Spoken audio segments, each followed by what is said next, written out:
Pobreza em Diálogo, um podcast da EAPN Portugal. Viva, bem-vindo ao Pobreza em Diálogo, um podcast onde vamos abordar a pobreza, as suas raízes e as suas formas de combate. Em cada episódio vamos sempre começar com um número e este é o primeiro número que tenho para lançar. Cerca de 1.700.000 pessoas vivem em situação de pobreza ou estão em risco de pobreza. São 1 em cada 5. E o limiar da pobreza que está definido são 551 euros, o que quer dizer que estas pessoas vivem com menos do que este montante. Estão mais vulneráveis, não é? E esta situação atinge principalmente famílias com 3 ou mais filhos, famílias monoparentais, idosos, pessoas que estão em situação de desemprego. Segundo um estudo da Fundação Francisco Manuel dos Santos de 2021, quase 1 em cada 3 pobres são trabalhadores. Este também é um ponto muito importante de refletir, por causa desta ideia, não é, de que podemos também discutir, de que já não basta trabalhar para fintar a pobreza. Eu vou passar a apresentar o meu painel deste primeiro episódio. Aqui ao meu lado tenho o Padre Jardim Moreira, que é desde 91 presidente da EAPN Portugal. Tenho também a Cidália Barriga, que é membro do Conselho Local de Cidadãos de Évora da EAPN Portugal, que nos irá dar penso que um importante contributo também da sua experiência pessoal.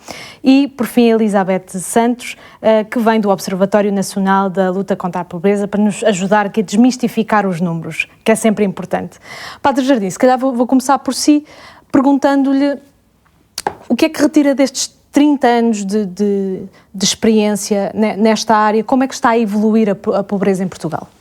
Em 1990, a pobreza não era assunto, porque ser pobre era mais alguém que fazia parte da sociedade e que era uma questão inata à sociedade portuguesa. Eu recordo quando cheguei a Bruxelas, me perguntavam qual era o número de pobres em Portugal, não havia qualquer número. Então brincavam comigo, Portugal é um país de maravilha, não há pobres. Não havia estatística, não é? Não havia estatística. Perguntavam quantos desempregados havia, também não havia estatística. Isto é bom ir para Portugal, que nem há desemprego também, não é? Isto foi uma grande luta desde o início para que esta realidade fosse assumida como um problema grave da nossa sociedade. Desde o início achavam que lutar contra a pobreza era um assunto sem interesse, que era perder tempo, porque já havia as misericórdias na altura que cuidavam da saúde dos mais pobres e, portanto, não havia necessidade de mais nada. Até isso provocou, a nível político, uma certa tensão em aceitar a rede como um parceiro novo no terreno para cuidar de uma realidade que se julgava desnecessário cuidar dela. A verdade é que começou-se a estudar a realidade e a ver que, de facto, havia pessoas em situação de pobreza. Então, a coisa em Portugal foi lentamente, começou-se a estudar, e o primeiro que estudou isto foi o professor Bruto da Costa, que começou a estudar o problema da pobreza em Portugal. A rede foi andando e pressionando para que se conhecesse a pobreza em Portugal. Hoje, a pobreza está em cima da mesa dos temas políticos nacionais. Simplesmente, nós continuamos a dar conta que a pobreza em Portugal, e não só, tem causas estruturais do país.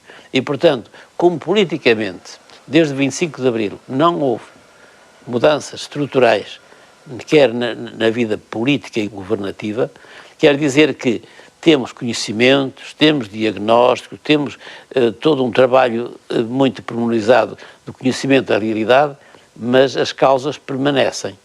As causas estruturais mantêm-se.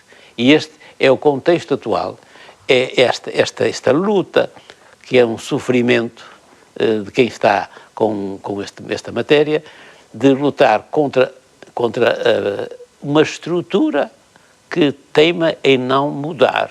Uma das respostas que se tem dado até agora é uma resposta muito assistencialista, na linha de considerar que a pobreza é apenas uma pobreza económica.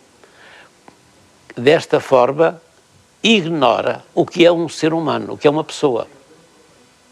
E se ignora o que é uma pessoa como uma unidade antropológica e trata apenas como um ser de consumo alimentar e de descanso para dormir, ter uma telha para dormir, então quer dizer que as políticas que têm sido realizadas não conseguem tirar ninguém da pobreza porque não estão focadas na pessoa e no seu projeto individual para construir o seu sonho e a sua identidade.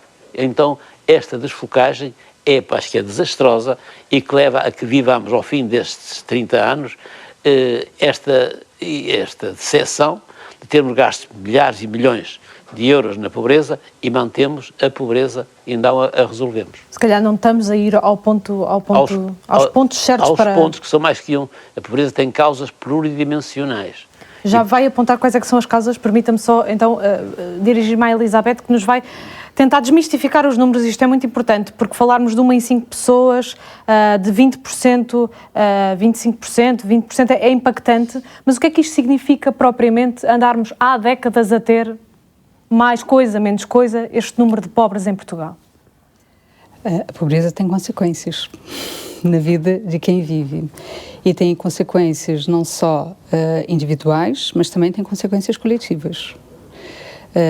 E também tem uma consequência económica, não é? Falamos de 2 milhões de pessoas, falamos de 300 ou mais de 300 mil crianças que estão em situação de pobreza e exclusão social, e sabemos que nessas 300 mil pessoas estamos hipotecando talentos que vão ser essenciais para a sociedade daqui a alguns anos, porque estamos a diminuir a nossa população e, como tal, todo o talento que se perde em termos de crianças neste momento é talento que se perde no futuro na população ativa que vamos ter. Adultos que poderiam fazer a diferença. Claro, não é? Nós ainda não temos a capacidade de ter essa visão do que é o impacto da pobreza na sociedade, não só para a pessoa individualmente, porque, tal como o Padre Jardim falava, temos uma intervenção assistencialista voltada para resolver pequenos problemas daquela pessoa, não resolver o problema da pobreza, porque olhamos para a pobreza como um problema individual daquela pessoa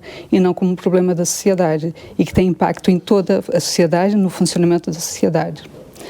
É quase como olharmos agora numa analogia para a diabetes, para a pessoa e não para o problema da diabetes no geral, que atinge também tantas pessoas. Exatamente, é olhar para a diabetes e conseguir o medicamento que vai diminuir, não é? Ou vai controlar a insulina naquela pessoa, não trabalhar a questão da alimentação de toda a sociedade, nem sequer a alimentação da própria pessoa. É isso que nós fazemos em termos de combate à pobreza na maior parte das políticas e das instituições. Quando falamos de 2 milhões de pobrezas, 2 milhões de pessoas em situação de pobreza, falamos de uma parte significativa dessas pessoas que estão a trabalhar, tal como você falou, 1 em cada 3 pessoas que trabalham, fazem parte desta franja. Exatamente. Nós temos, por exemplo, outros dados, olhando só para a população adulta, dos 18 aos 65 anos, é quase metade dessa população. Obviamente que associado a essas pessoas tem os seus filhos, tem os seus cônjuges que não podem trabalhar, que têm problemas de saúde, que têm uma idade que o mercado de trabalho já não quer incluir, já não quer inserir no mercado de trabalho. Temos o problema do desemprego de longa duração, muitas vezes pessoas com alguma idade que, pelo simples fato de ter 55 anos, já não conseguem inserir-se novamente no mercado de trabalho e continuamos a trabalhar a questão do desemprego, voltando à questão que se falava, na lógica de torná-los empregáveis e nunca trabalhando o mercado de trabalho para olhar para eles, não só como um robô que possa produzir o máximo possível e criar riqueza, mas como elementos da organização e da sociedade e que, através da sua intervenção, vamos melhorar também a sociedade, não só a empresa. Exatamente. Podem acrescentar e têm projetos e sonhos que podem acrescentar à sociedade. A responsabilidade social deles, não é, que passa por garantir salários aos seus colaboradores, passa por garantir a capacidade de inserir pessoas que às vezes não têm as competências ideais, mas que podem ser trabalhadas, não é? Toda essa dimensão passa um pouco ao lado e a intervenção que é feita nas políticas sociais também acaba por se desviar e centrar-se na pessoa que vivencia a situação de pobreza ou de desemprego as várias situações. Antes de, se calhar, vos perguntar diretamente como é que nós podemos então fintar esta política do assistencialismo, eu queria conhecer a Cidália e a sua história, porque obviamente, lá está, como nós já foi dito, por trás de cada número há uma história, há uma pessoa e a humanização dos números é muito importante para nós também conseguirmos saber como atacar os problemas. Eu não sei se a Cidália nos consegue resumir, mas penso que sim, a sua história. Porque não faz muito sentido entrar em pormenores, porque já é uma história, já tem os seus aninhos, graças a Deus. Mas eu já vivi, e eu acho que posso dizer que ainda se vive, é um tabu muito grande em Portugal, mas ainda se vive na pobreza. Eu já tive pobrezas extremas, por causa derivada ao desemprego prolongado, meu e do meu marido. Nós tínhamos 3 filhos pequenos, portanto nós tivemos situações em risco de ficar sem teto, situações em que tivemos que decidir se pagávamos a luz ou se pagávamos a água, se punhamos comer na mesa, como é que íamos para comer na mesa, como é que eu comprava os sapatos ao filho, como é que arranjávamos os livros, como é que nós estruturávamos a família para que eles não se sentissem diminuídos na escola.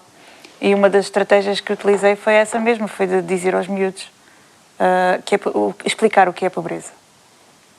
Explicar o que é pobreza, que a pobreza pode chegar a todos e que é uma situação que se vive. Não é nada que fique implícito no nosso ADN. É uma situação que se vive, é tipo uma doença, nós adoecemos e temos que procurar a cura. E qual é que foi a sua cura? A minha cura, não sei, a família talvez. Nós tornámos-nos uma rede de apoio familiar muito forte. Eu e o meu marido e os meus 3 filhos, nós apoiámos-nos imenso. Nós fomos crescendo com a certeza de que precisávamos de ser nós por nós mesmos, porque das vezes que eu recorri às instituições e que pedi ajuda, como a Elizabeth dizia, ao assistencialismo que nos prende, que nos castra e que às vezes nos amarra à pobreza. Então nós precisávamos de... Quais é que foram as respostas que lhe foram dadas na altura? Nós tínhamos os contratos de reinserção em que tínhamos aqueles objetivos que tínhamos que cumprir, mas acaba que esses objetivos às vezes não são os ideais para cada pessoa. É impossível fazer um par de sapatos e esse par de sapatos caber nos pés de 1.700.000 pessoas. Não vai caber, não vai dar. Por exemplo, para mim, nunca me passou para a cabeça, seja em que situação fosse, qualquer situação que eu estivesse, que os meus filhos não fossem à escola. Ou que os meus filhos não tivessem o que era preciso para ir à escola, ou que eu não os incentivasse a estudar para serem alguém. Nunca me passou para a cabeça. No entanto, eu sei que há pessoas que se calhar temos que trabalhar esse ponto, porque se calhar era um ponto que iam deixar cair muito facilmente. E depois dá-se aquele assistencialismo da comida, dá-se um X para a comida e não interessa se tens água para pagar, luz para pagar, se tens um teto, uma renda de casa, e se o dinheiro vai chegar ou não, não interessa. Eles já te deram aquele pouquinho, com aquele pouquinho que tu comeste, esquece o resto. Só que o resto não dá para esquecer. Na altura, certamente a situação solucionou-se, penso que até foi primeiro o seu marido que arranjou trabalho, sim. Como é que a situação muda quando se arranja trabalho? A situação muda com muita vontade, com muito determinação. Nós, assim que o meu marido arranjou trabalho, que teve o seu salário fixo, nós dissemos, pronto, acabou, vamos dizer que não precisamos mais de ajuda, vamos passar um bocadinho mal até termos um salário completo em casa, mas a partir daqui somos nós. E acho que se posso falar, que este aspecto é importante, porque a forma como se trata a pessoa em situação de pobreza é sempre de uma forma passiva. A pessoa recebe e não pode fazer críticas, porque senão é mal educado, que nem é agradecido. Quando nós percebemos que para sair da pobreza o próprio tem de ser ele a construir o seu projeto, tem preciso que concedam os instrumentos ou os meios, mas ele tem de construir, a pessoa tem de ser construir o seu sonho. E em segundo lugar, esse sonho é construído em grupo, que é em comunidade, que é em família. Cuidar da pessoa sozinha, ela não existe. E o ser humano, porque é um ser em relação, só existem enquanto pertence a um agregado. No caso natural do ser humano é a família. Só na família que encontrou saída. E, portanto, se não encontramos, ou olhamos para a família como um todo, para aí poder encontrar o apoio, a partilha e os afetos, porque ela disse uma coisa muito interessante. Tinha 3 filhos. Com 3 filhos é uma mulher pobre. Em Portugal, muitos dos pobres estão ligados a famílias monoparentais femininas. Com 2 pobres ou 3, a mulher é pobre. Então, eu penso que... Às vezes até só com um filho, famílias monoparentais com um filho mas vai até aos 2, então é mais normal. Então quer dizer que a sociedade penaliza a maternidade. Eu isso aqui penso que é uma coisa grave, porque depois vamos dizer que só temos velhos no país, não há crianças. E temos, de facto, um problema demográfico. Isso é verdade. Eu senti-me penalizada no mercado de trabalho por causa da maternidade. Mas penaliza-se a maternidade e depois não se quer ver as consequências. Acho que há aqui toda uma hipocrisia racional que não quer ver as causas. E esta é uma das causas que ela apontou na primeira pessoa. Portanto, tem 3 filhos, é pobre. Segunda, a resposta nasce na família, na participação de todos. Desde os miúdos que vão à escola até ao marido que vai buscar emprego. Permita-me então só explorar esta parte, porque eu penso que é interessante. De facto, nós temos um problema demográfico em Portugal, faz apologia para que as pessoas tenham filhos, não é? Como é que se sentiu, então, nesse processo da procura de emprego, tendo 3 filhos? Com 3 filhos pequenos, na altura que eu ia procurar trabalho, a partir do momento em que perguntavam quantos filhos tem filhos, é casada, tenho 3 filhos. Eu sentia logo ali aquela reticência a trabalhar. Porque a gente sabemos como é que é. A mãe é a primeira a ser chamada quando o filho está doente. E com 3 filhos, quando um adoecem os outros todos. E havia aquela célebre frase que eu ouvia muitas vezes, era aquela senhora que tinha muitos filhos. Eu, sinceramente, olhava assim, eu não tenho muitos filhos, tinha só 3.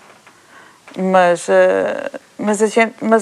a mãe que gosta de ser mãe, e a mulher que se dedica à família e que tem orgulho na sua família, na sociedade é criticada. É penalizada. Sim, senhora. Na sociedade. Padre Jardim, deixe-me perguntar-lhe como é que então nós podemos fintar este assistencialismo para provocar uma mudança maior do que aquela que tem acontecido nas últimas décadas? Primeiro vamos ter que mudar de ideias, mudar de mentalidade. E a primeira necessidade é de saber quem é o ser humano. Que é um ser plural na sua dimensão biopsicossocial e não apenas uma boca para comer. Há aqui uma redução brutal do ser humano que o impede de ter sonhos, afetos, busca de conhecimento, lazer. Não pode ter, porque é pobre. E, portanto, e o pobre não pode ter família. Há aqui todo um preconceito cultural, digamos assim, que não permite que as pessoas possam desenvolver-se integralmente. Eu tenho hoje, para mim, que lutar contra a pobreza, gosto mais de dizer de outra forma, é lutar pelo desenvolvimento integral do ser humano. Porque enquanto a pessoa não se desenvolve na sua totalidade, na sua integralidade, ela nunca está satisfeita consigo própria. Roubaram-lhe, há ali uma ausência, um vazio de um aspecto que a torna pouco feliz, insegura e insatisfeita. Portanto, é preciso reconhecer quem é o ser humano e que esta dimensão é para todos, sem exceção. Para todos. Mas na prática, depois da vida de um país, que tem depois os seus principais braços de ação, vamos dizer, temos o governo, temos as instituições, as entidades empregadoras, temos os próprios cidadãos. Como é que nós nos poderíamos organizar melhor para que esta resposta fosse mais efetiva? Temos até 2030 propósitos muito específicos de redução da pobreza. Nós temos no papel e queremos um objetivo. Simplesmente não estão a ser colocados os meios para lá chegar. Eu posso querer ir para Lisboa, mas se sou manco, nem a pé vou. Ou muito dificilmente vou. Mas tenho intenções e é muito bonito o objetivo. Aqui, se não há coragem política para mudar as causas geradoras da pobreza, que são pluridimensionais. Quais é que são essas causas? Vamos começar por aí. São estruturais, né? E estamos a ver, e veja que neste momento elas são gritantes. É a falta de habitação, com higiene, espaços individuais para estar, estudar, refletir ou brincar. É a saúde, não tem acesso à saúde, não temos hoje acesso à saúde, não temos acesso à justiça, não temos acesso à cultura. A família está a ser destruída pelo egoísmo. Os afetos quase não são permitidos hoje, porque a tecnologia também está a substituir-se às relações afetivas. Temos aqui um conjunto de dados que estão a proibir ou a impedir que se vá ao encontro da pessoa como geradora de relações, da relação afetiva, do conhecimento, da amizade e da partilha. E, portanto, quando não vivemos como ser em relação, não somos nós. É outra coisa que não somos nós. E, quando não somos nós, somos pobres. Penso que há aqui uma grande revolução a fazer de conhecimento do ser humano e fazer das políticas instrumentos ao serviço da pessoa e não a pessoa ao serviço da política. E há aqui também, penso eu, alguns erros do capitalismo que têm de ser corrigidos, porque a pessoa não existe para ser apenas um objeto de lucro, de produção. A pessoa produz para poder viver e não o contrário, e não vive para trabalhar. Elizabeth, deixe-me também trazer lá a conversa de novo para lhe perguntar como é que nós conseguiremos trazer algo de novo até 2030. Quais é que são os instrumentos que temos de usar que ainda não foram usados até agora? Nós somos um país que constrói bons instrumentos. Se olharmos, por exemplo, para a política das migrações, existe um índice das políticas de integração de imigrantes, nós somos considerados o segundo melhor país, com melhores políticas de imigração e de integração de imigrantes. Nós temos instrumentos e ao longo do tempo construímos bons instrumentos a nível nacional e a nível europeu.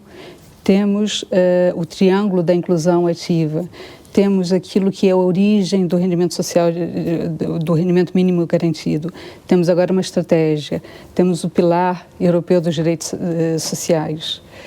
O que falta é aquilo que o Padre Jardim falava. Podemos ter os instrumentos todos, se não colocarmos nesses instrumentos convicção, vontade política, financiamento, monitorização, capacidade de avaliar com a voz das pessoas, os instrumentos perdem-se, apodrecem, morrem, não têm os seus frutos, não é? E é isso que nos falta mais do que os instrumentos. Podemos continuar a criar instrumentos, bons instrumentos, mas temos, sobretudo, que mudar a forma como estamos no combate à pobreza. Dos políticos à sociedade, porque essa alteração também tem que vir da sociedade. A sociedade também tem que perceber o seu papel no combate à pobreza. Os empresários têm que perceber o seu papel no combate à pobreza. Os professores, os médicos, todos nós temos que perceber o nosso papel. Começando pelos políticos, obviamente, e pelas próprias pessoas, que também têm que ser empoderadas. Uma coisa que acho que é interessante. Há uma corrente política que diz que os pobres são malandros, que não querem trabalhar. A ideia capitalista... Esta ideia de que as pessoas estão nessa situação porque querem. Pois. Ora, a ideia capitalista é que o pobre sai da pobreza se tiver um emprego. Se produzir, já não é pobre. Ou se a sociedade enriquecer, o pobre deixa de ser pobre. Isso já está provado que não é verdade. E então nós percebemos que o pobre também é um manipulado por toda uma ideologia de consumo em que, se ele é empregado, tem o problema resolvido. Se ele participa no sistema económico capitalista, está resolvido. Isso não é verdade, porque temos cerca de... 1 em cada 10 trabalhadores é pobre. É pobre. Portanto, é preciso desmontar esta ideologia, que é uma ideologia que é orientada e é persistente. Depois, a parte dos pobres não podem trabalhar. Falávamos aqui das crianças, não podem nem devem trabalhar. Depois podemos falar dos deficientes, que têm limitações graves, não podem trabalhar. Depois... a população mais velha também. Os idosos já trabalharam, não podem trabalhar. Portanto, e aqueles que trabalham e são pobres, quer dizer que esta é uma linguagem falsa e injusta, porque está a atacar aqueles que não podem trabalhar, dizendo que se trabalharem não há problema. Há aqui toda uma série de mentira. E coloca também nas próprias pessoas uma responsabilização como se fossem eles próprios os culpados da sua situação. Quando isto é uma ideologia que pretende viver bem e fazer dos outros uma subcasta. Isto é injusto, isto é desonesto, isto é imoral. E, portanto, a pobreza tem causas que não são materiais nem económicas. Não é falta de dinheiro para a resolver. Não é. E tem dado dinheiro que se dão dinheiro. E as pessoas continuam com o dinheiro todo, a realidade não se altera. Porque é preciso cuidar do ser humano e não apenas de respostas pontuais ou parcelares. E, portanto, enquanto isso se mantiver, não vamos mudar a situação. E isto que requer que os responsáveis, pela academia, pelo pensamento, pela investigação e depois pela economia e pela política, convirjam nesta mudança, porque ela só não é capaz de a fazer. Porque esta é a sociedade toda que está imbricada nesta situação. Esta é a minha maneira de ver. Deixe-me só fazer, antes de ir à cidade, eu quero muito ouvir a cidade neste ponto, deixe-me fazer uma provocação. E a sociedade está mesmo disponível para fazer a mudança? A sociedade tem medo de todas as mudanças. E a experiência que eu tenho agora dos grupos, dos fóruns sociais da sociedade civil, nós vemos como não só a sociedade civil tem um passado passivo em Portugal, porque a sociedade civil não tinha voz, nem era permitido ter voz, porque era tido como alguém perigoso para o sistema. Sim, e temos mesmo um histórico político longo, mas relativamente recente, que pode nos estar a assombrar também nessa... Criou uma cultura onde a sociedade civil não participa e depois não é ouvida. A única maneira de ouvir a sociedade é o voto, que é um voto silencioso e que não passa a expressão do que a pessoa quer, nem participa. E, portanto, vemos como até essa forma de participar não agrada às pessoas e elas deixaram de ter interesse por votar, porque as pessoas que vão ser eleitas não as representam de facto, nem conhecem os problemas. Há aqui uma dicotomia, há aqui uma falsa relação dos seus representantes e dos representados.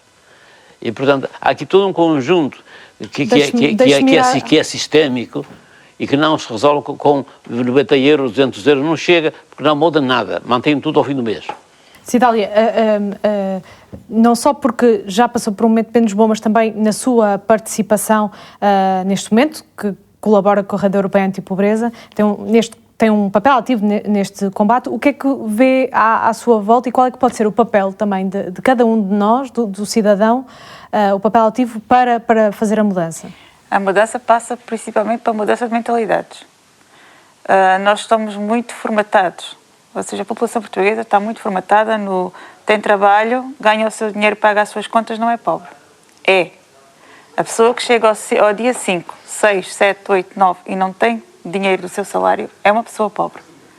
A pessoa que, se tem uma doença inesperada e não consegue comprar os medicamentos, é pobre. Se tem uma avaria no carro ou uma despesa inesperada e não tem como cobrir essa despesa, é pobre. Se de repente precisa de comprar uma bolsa, uns sapatos, se não tem dinheiro para ir à cultura, se não tem dinheiro para ir a um médico particular porque o médico público leva muito tempo, essas pessoas são pobres. Nós estamos a falar de um limiar de pobreza de 551 euros, que de facto, muito aquém, para o custo de vida que levamos hoje, está aquém. Muito aquém, muito aquém. Eu posso lhe dizer que uma renda de casa em Évora, neste momento, um T3, que está na ordem dos 1.100, 1.200 euros. Portanto, quem recebe o salário mínimo nacional está no limiar da pobreza. Mesmo que seja um casal que estejam os dois a trabalhar e a ganhar um salário, se tiverem um filho ou dois, é completamente incomportável. E passa por a sociedade ter noção disso e não ter vergonha. Porque isto é uma coisa que nos pode calhar a todos. E a sociedade pode-se também unir em formas de representação? A sociedade pode se unir. Isso é uma coisa que eu tenho... eu entrei para a EAPN e foi o que me apaixonou dentro da EAPN, foi exatamente isso. Foi encontrar pessoas que pensavam como eu. Que eu pensava isso sozinha. Porque é muito difícil encontrar pessoas que pensem como nós.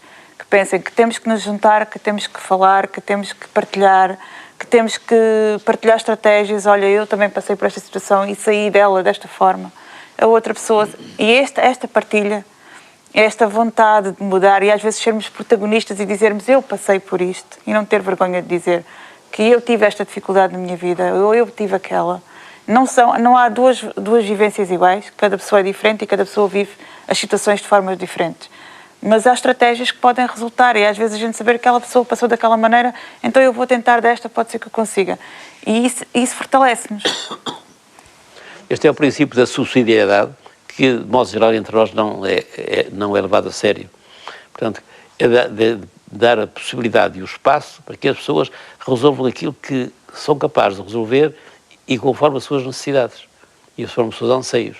Não é apenas dar um subsídio, vem anónimo, aparece aí e acabou. Os tais sapatos que são o 37 ao para mesmo muitos tempo números. que nos dá a oportunidade de olhar para o problema de uma forma de fora.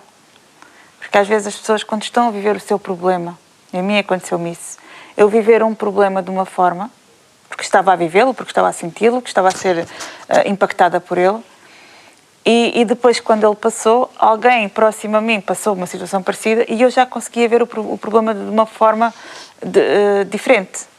Conseguia olhar para a globalidade do problema e ajudá-lo melhor. Olha, eu de fora vejo isto, mas quando eu estive aí dentro também sentia isto. E termos esta empatia, termos este tipo de diálogo na sociedade é meio caminho andado para dizermos onde é que as políticas estão a falhar e como é que as podemos fazer funcionar. Elizabeth, vi que queria acrescentar alguma coisa? Sim, um pouco ligada a essa ideia do que é ser pobre, do 551 euros como meta, não é? E como essa dimensão monetária. Obviamente que a pobreza é muito mais do que isso, não é? Podemos chamar isso de pobreza monetária, mas é muito mais, não é? É o leque de opções que as pessoas têm e que são muito limitadas, não são exatamente iguais as opções para tomar uma decisão que outras pessoas tomam, mas é também o acesso aos serviços de qualidade, os serviços públicos. É a capacidade de termos uma proteção social que nos impeça de cair em situação de pobreza quando estamos doentes, quando chegamos à reforma. Ela falava exatamente disso, não é? Dos 551, mas depois fica-se doente. E muitas pessoas têm esses 551 e vimos isso na pandemia. Quantas pessoas tinham muito mais do 551 e, de repente, quando a economia ficam em situação de pobreza extrema, porque não têm acesso a uma proteção social. E este é um outro problema em Portugal, um outro problema estrutural, tem a ver com a precariedade e com uma proteção social ainda muito frágil para conseguir prevenir situações de pobreza nessas várias situações que ocorrem ao longo da vida de todas as pessoas. Para terminar, Padre Jardim? Nós achamos que lutar contra a pobreza para ser eficaz, tem de ser um desígnio nacional. Isto é, ninguém está dispensado de participar na mudança, na construção de uma nova ordem social, onde todos possamos estar e ser felizes. Isso primeiro, é uma questão democrática e de dignidade humana, de reconhecer que todas as pessoas têm direito a viver e a viver felizes. Portanto, ninguém está de fora. Houve, e bem, certamente, bem e mal. A acusação de que a pobreza era da caridadezinha. Mas acho que é uma acusação injusta, porque nesse período ninguém se preocupava com os outros. E quem se preocupava dava o que tinha. E ainda hoje, muito da força de trabalho também depende de instituições, de associações voluntárias. E, portanto, é muito fácil acusar sem fazer nada. É verdade que é preciso, porque a luta contra a pobreza é uma questão de justiça, mas ultrapassa muitas vezes a resposta pessoal ou individual ou até pequenas instituições. Mas quem devia ter feito não fez. E é preciso que tem que fazer. Agora, tem que fazer todos em conjunto, cada um na sua medida e por respeito ao princípio de subsidiariedade. Isto é, quem pode estar mais próximo e mais na proximidade da pessoa e a conhece, tenha um apoio. Porque a questão dos afetos, que para mim é muito importante, há dias lia que um estudo sobre a questão da pobreza feminina dizia: os filhos de mulher solteira, 17% correm o risco de ser pobres, mas se não têm contacto com o pai, vai para 33%. Quer dizer, a pobreza aumenta pela falta da relação afetiva, neste caso com o pai. Portanto, temos de pensar que há causas da pobreza que não são mensuráveis, que não são materiais e que são muito efetivas. Hoje temos um outro problema gravíssimo, que é o problema da saúde mental, gerada por outros problemas, e as pessoas ficam incapazes de agir ou de lutar pelo seu próprio solução, não é? Desanimam das suas capacidades. Sim, muitas vezes já não ficam sem forças para resolver o seu problema, muitas vezes olhar para os outros também. E, portanto, temos de olhar com verdade para cada um. E, portanto, toda a gente, eu, neste momento, desde os políticos aos privados e às academias, estou a tentar que toda a gente assuma que tem aqui um papel ativo a desempenhar no desenvolvimento integral de todo o ser humano português. É também por isso que estamos a fazer este podcast. Eu aproveito para agradecer aos três a presença neste que foi o primeiro episódio, mas outros virão para abordar determinadas condicionantes mais específicas sobre exatamente a pobreza e a luta contra a pobreza. Não quero terminar sem antes dizer que a identidade visual e as ilustrações são da Helena Beatriz, deste projeto. A produção é da Filtro Produtor em conjunto com a EAPN Portugal. Eu sou a Joana Ascensão e vejo no próximo episódio.